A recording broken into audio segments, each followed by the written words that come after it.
What's up, y'all? It's me, Tasha C, and today I'm reviewing Real World Explosion, season 29, um, episode 5. And we're just picking up where we left off last week, and then they got the nerves, audacity to have this cliffhanger because they won't be appearing back with a new episode till February 19th. Yeah. So we picked up exactly where we left off. I'm just gonna be random, but I'm not gonna, this is probably gonna be kind of short because, the real stuff happens, once we watch, a couple episodes down the line. And so we picked up where we left off, Jenny doing the famous signature, and then you see them, talking. And then again, there was one more time when everybody's talking about the responses. Once they realized not only the exes are staying, Arlene and Ashley are darn near about to left right in the living room scene because she's just so happy that she's there. They only couple besides Jay for now and Jenna are only ones. You don't even see Jenna really in this episode. Just to let y'all know, I think she appears in the beginning scene, and then we see a preview, like 30-second snippet of her in the club when they go there, and that's it. So yeah, um so you got everybody's reaction about this. Lauren, her termination is to get Win Corey back. They've been on and off for 8 years, but Corey's like this, like, man, okay, my ex is here. The purpose of me was to, when she moved to New York, and my ass went to, I think he lives in San Francisco now, or wherever. He purposely didn't want to be involved with her, like, commitment I see in the long run type of thing. You know what I mean? you know. So, of course, you got Brian, who is just letting all his feelings out, also known as Pretty Boy number two Angry Man, Pretty Boy with curly hair, Angry Man edition. Okay, that's what I meant to say. So, and it was messed up. And shout out to Ashley Miller because I just got through watching her review. But there was, how they have these little snippets or part wasn't used in the episode, but it's kind of like deleted scenes or whatever. And the producers was wrong. Here they showing both Brian and Corey working out, and they compare and contrasting, like, here's producers asking, who do you think looks better out of the two? Me, of course. Of course, most likely gonna say that. Who's bigger and who's this and who can bitch for us? Of course they bigging both of themselves up and stuff like, yeah, you all right, but I'm the realness right here, okay? Just I'm feeling he all right, but I'm the best, okay? So yeah. So to get some things out the way, we noticed that Haley still has feelings for Thomas. Thomas still has feelings actually taken for Haley. Whatever. Brian, already when he's seeing Corey and stuff like that, he even says like to Jenny on the side, like he feels, there's always some tension across the room and stuff like that. And then they did a couple interviews with some of the couples in the confessionals about the relationship or how they met or whatever the case was. And I knew it was Haley Thomas. I think you had Brian and Jenny and Corey and London and because I think they did the Jenna and Jay, but like I said, they kind of laid back for now. So like I said, on the preview, everybody's gonna have issues, okay? Ratings. So what I'm saying is, so like I said, Brian has to sit there and tell Judy about how he feels and blah blah blah, and then I think that same day, Corey said he's gonna take a shot because once he realized like what Brian is saying, you can clearly hear him how he feels about him being upset about Jenny. He just slept with her only a couple weeks ago, and already she getting banged out by one of her her roommates, and everybody can see on TV, and he just feels so offended. Even though I could remember that wasn't he just telling Jenny he was dating somebody or seeing somebody, and I don't know relationship involves, but he couldn't decide if he wanted to be with the girl or Jenny. I'm just saying. And I think that's the same day she hooked up with Corey is once he still couldn't decide, Brian couldn't decide what he wanted to do himself. But a lot of these relationships we already see like there's a reason why they're exes. I guess. So Corey goes take a shower. Of course, Lauren's like, can I take a shower with you? And he's up there taking a shower. And Jenny, for a second, goes in there in the bathroom to get some tissue or something. And you could tell that she actually kind of offended to see that they were in the shower, you know. And she's like, basically, she wants to serve times now because, like I said, that friends with benefits. I mean, some people able to do it thumbs up, but most people, feelings get involved, especially when relations begin to happen. And it's, so most of the time for the females. But in this case, you could tell, like, then all of a sudden, once she's seen that, she wants to fast forward. Let's just talk about Jenny Minnie and get out of the way. She wants to fast forward and all of a sudden work on like trying to see if her and Brian can work. And now once she realized Corey and her are not going to work out, right? They next, later on the scene where they're exercising local gym or whatever, and she's trying to ask Brian like, like how do you feel?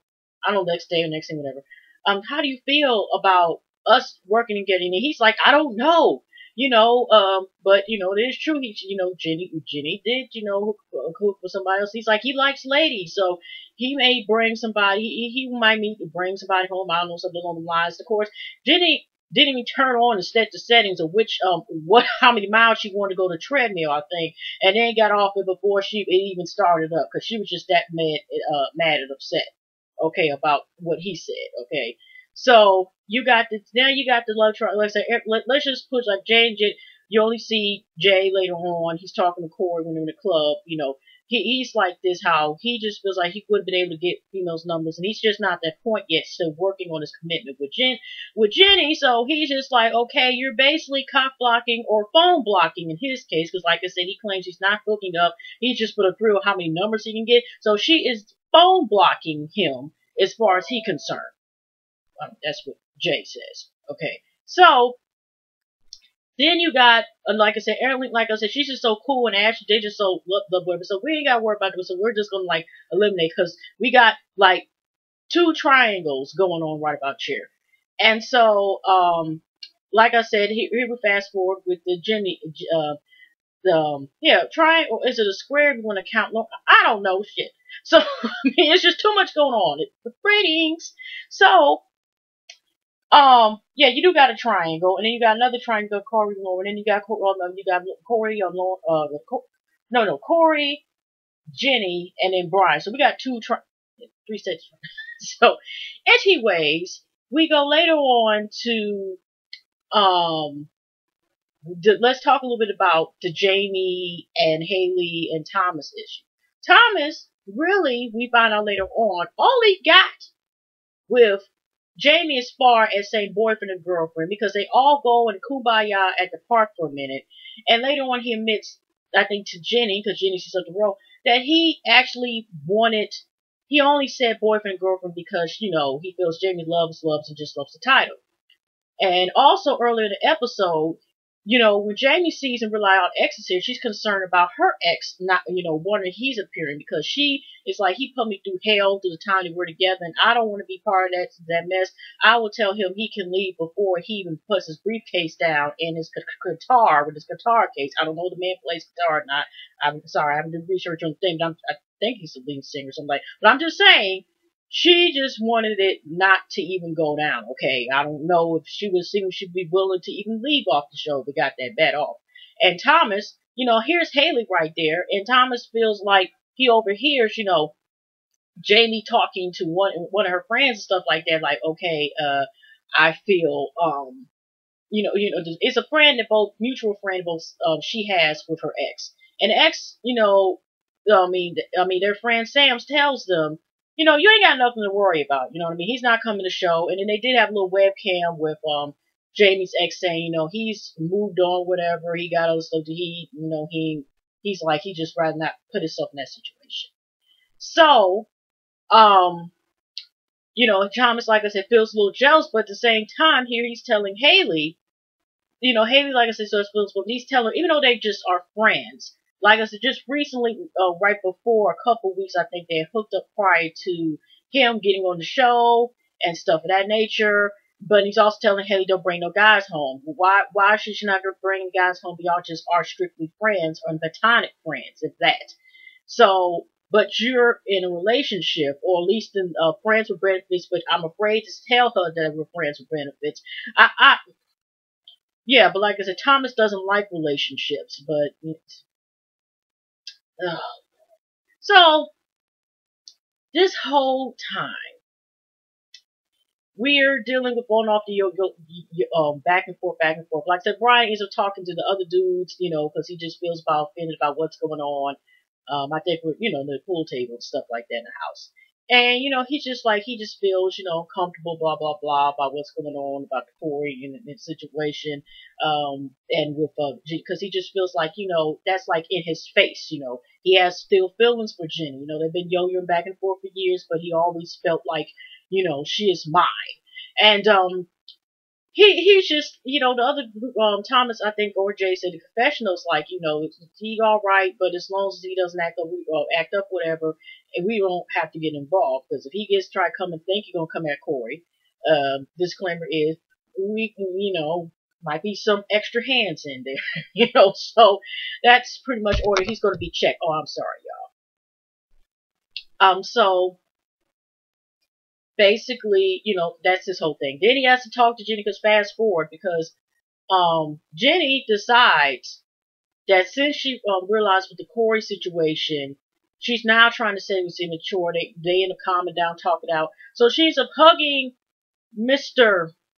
Pretty Boy, also known with curls, Angry Man number 2, that she wants to work it out. Now, previously, beforehand, she got so upset when he said he was going to go get some other girls, something like that, that she even asked Arlene and Jamie to come in there, and because she already told him, like, flat out, you act up and stuff like that, we can vote you out. Then she told her, like, y'all got to have my back, y'all, because if he acts up, please make sure we vote out. Arlene said, you know how cool and chill she is, Yeah, okay, sure, we have no problem. I don't have no problem doing that. You can vote it out. Yeah, we can. Okay, sure.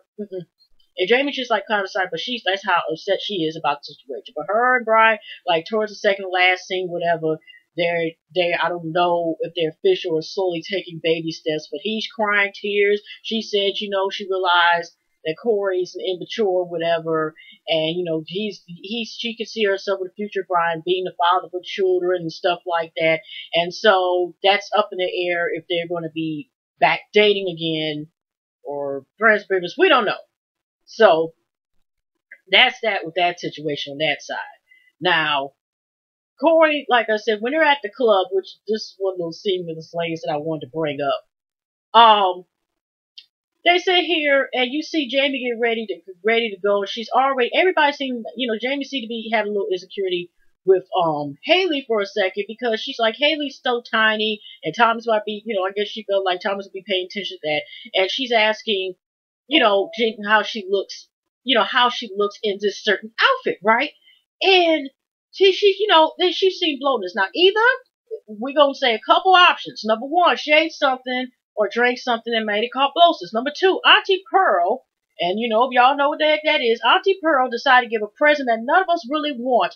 Usually, most of the time, unless we like we're pregnant, if you give me my trip. But most of the time, I'm just saying, Auntie Pearl gave that present that us ladies do not really want to see, at all. Or it's just, well, you get what I'm saying.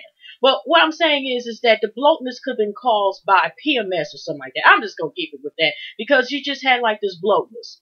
And she, all of a sudden, she had to change the dress, whatever the case was, that kind of like, made her not that, yeah. So, they go to the club, and because beforehand, hey, like I said, everybody's like checking out the competition. Some of them are, like I said, Alex, what did I say? Irene and Ashley, they straight. Jay and Jenny appear to be okay, but the rest of this is like back and forth, almost. So you got Haley already was surprised and talked to Lauren. Her and Lauren are supposed to be, I guess, like pinky swear buddies at the moment, right? And Haley, looks at Jamie to a certain point as like that's not Thomas, that's not his type. I was surprised. Jamie thinks he stepped this game up and stuff of that nature. Like I said, Jamie's a pretty girl, but I don't know the same age. Maybe it's just me, but I mean, I don't know why Thomas and Haley like the same. Something about them, like I wouldn't be surprised if some people may think they're related, and it's not because of it's just maybe because the same type of brown hair or whatever. No offense, y'all. I'm not saying y'all be super related. I'm just saying is that we're just gonna see back and forth. And fast forward, hey, when they were at the club, Haley and Lauren, like I said, they're pinky swear roommate bed buddies. So they don't know that they're being played. You can hear them and the audio's going in the bathroom. And already Haley's telling Lauren, like, she already expects that Jamie and Thomas are not going to last, whatever. She needs to be attached, whatever the case is, blah, blah, blah, blah. But they're not going to last that long. And here go Lauren, like, yeah, I don't think so neither. And, but they're just like, I don't think nobody cares. Do you think anybody cares? No, I don't think so. I mean, just be awkward because, the door's right there and stuff like that. I guess they're going to take just a picture of a bathroom door and stuff like that. But I don't think really, we got to worry about them like recording us. Did these ladies have mics on still? Okay. They like I said, they so yeah, like I said, it fast forwards, and like I said, you got this little stuff yo-yo back and forth, and like I said, Corey, and even Corey, I think was even talking about when he went to the park that he does not, quote quote, is not really happy about Lauren. He don't even want the broad there. Okay, he's just like, bitch, be gone. I don't know. I'm not calling her bitch, but I mean that's correctly. I'm just paraphrasing probably how he feels because he just, you know. He really feels like his flow and his trip is already over. Like I said, they already had to have a talk. He already had to deal with this Brian and him, like I said, pretty boys with curls thing going on. Angry Man number 1, number 2, but pretty boys with curls and muscles. Yeah, we're going to say that there. And when Brian had to sit there and have a talk with him, to see how Corey is, and Corey's just like, I'm just trying to chill, have my time, blah, blah, blah. But don't get into it with, Jenny's right there, wherever the case was, right, when this occurred. But he just like, you know what? I just do me, I'm just here to have my good time, whatever.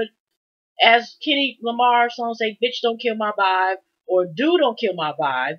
That's the type of attitude Corey is trying to have. But bitch not kill vibe might be applied to Jenner. But what I'm saying is that he just want to have a good time without any fuss, okay? So, like I said, we go to the park. Everybody's kumbaya, or supposedly at the end. And Thomas is, like I said, already brought to Haley, even feeding her cheese. And then Haley that night when they came to the club said, she basically just wants to be left alone because he's upset that she'll be upset as long as him and Jamie's dating, okay? So when they go to the park, whatever, like I said, Jamie says she has no tensions, like she's really trying to stay cool, but she really doesn't really have a problem with Haley to a certain extent. We'll see how the hell that goes later on in the episode. I mean, in the season. But yeah, so they go to the park, and Jamie's trying to see, does Haley want to talk to anybody, whatever. She's trying to also see Thomas go get Ryder stuff feelings for her, whatever. She is talking to some dudes. You can see Thomas' face kind of look like he's sucking on some Sour Patch Kids, extra sour edition.